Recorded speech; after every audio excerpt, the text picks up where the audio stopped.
क्या कभी ऐसा हुआ है कि आपने कोई काम अपनी मर्जी के खिलाफ किया, फिर आपने सोचा कि आपने हाँ ही क्यों बोला फिर, लेकिन बाद में आपको ऐसा रियलाइज हुआ हो कि अरे गलती तो उसकी थी, या फिर किसी इंसान से बात करने के बाद आपको ये रियलाइज हुआ हो कि गलती तो उसकी थी पर माफ़ी मैं मांग रहा हूँ?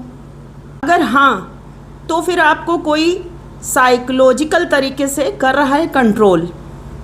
और सबसे खतरनाक बात कि अक्सर हमें इस बात का एहसास भी नहीं होता है। आज मैं आपको ऐसी 3 साइकोलॉजिकल ट्रिक्स बताने वाली हूँ जिनका इस्तेमाल लोग ऑफिस में, दोस्ती में, रिश्तों में और कभी कभी तो परिवार में भी कर देते हैं। और आखिरी लास्ट वाली जो ट्रिक है वो सबसे ज़्यादा इस्तेमाल की जाती है, जो मैं अभी आपको बताऊंगी। और पहली ट्रिक है गिल्ट ट्रिपिंग, यानी आपको अपराध बोध महसूस करवा के अपनी बात मनवाना। जैसे कोई कहे आपसे कि अरे मत करो मेरी मदद, मैं खुद ही संभाल लूँगा, या कहे कि मैं तो हमेशा तुम्हारे लिए खड़ा रहा हूँ, चलो कोई बात नहीं। कहने में ये सामान्य लगता है पर इसका असली मकसद ये होता है कहने का आपके अंदर गिल्ट पैदा करना कि आप वो करें जो आप करना चाहते नहीं थे। याद रखिए, प्यार, दोस्ती और रिश्ते एहसान के हिसाब किताब पे नहीं चलते। अगर कोई आपको दोषी महसूस करा के बार बार अपनी बात आपसे मनवा रहा है तो वो कहीं ना कहीं आपका इस्तेमाल कर रहा है। अब बात करते हैं दूसरी ट्रिक के बारे में, जो है गैस लाइटिंग।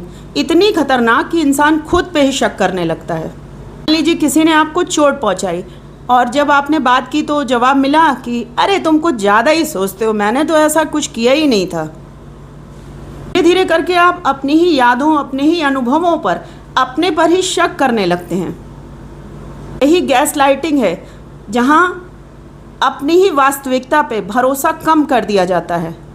अब तीसरी ट्रिक की बात करते हैं जो सबसे ज़्यादा दिल और दिमाग को उलझाती है, वो है हॉट एंड कोल्ड बिहेवियर। कभी कभी कोई इंसान, जैसे आपकी ज़िंदगी में कोई इंसान आया और वो आपका बहुत ख्याल रख रहा है, आपको बहुत प्यार कर रहा है, आपकी बहुत रिस्पेक्ट कर रहा है, आपका ख्याल रख रहा है, और अचानक से फिर ठंडा पड़ जा रहा है। आपके रिप्लाई भी, मैसेज के रिप्लाई भी कम से कम देने लगेगा, आपसे दूरियां बनाने लगेगा।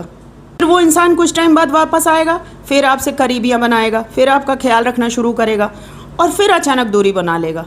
फिर वापस आएगा, फिर ख्याल रखेगा, फिर दूरी बना लेगा, और फिर इंसान ये सोचने पे मजबूर हो जाता है कि शायद इसमें गलती मेरी ही है।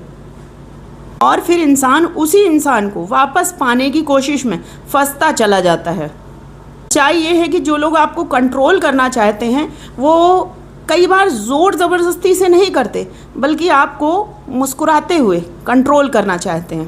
प्यार के नाम पे, परवाह के नाम पे आपको कंट्रोल करते हैं, और कभी कभी इतने धीरे कि आपको पता भी नहीं चलता।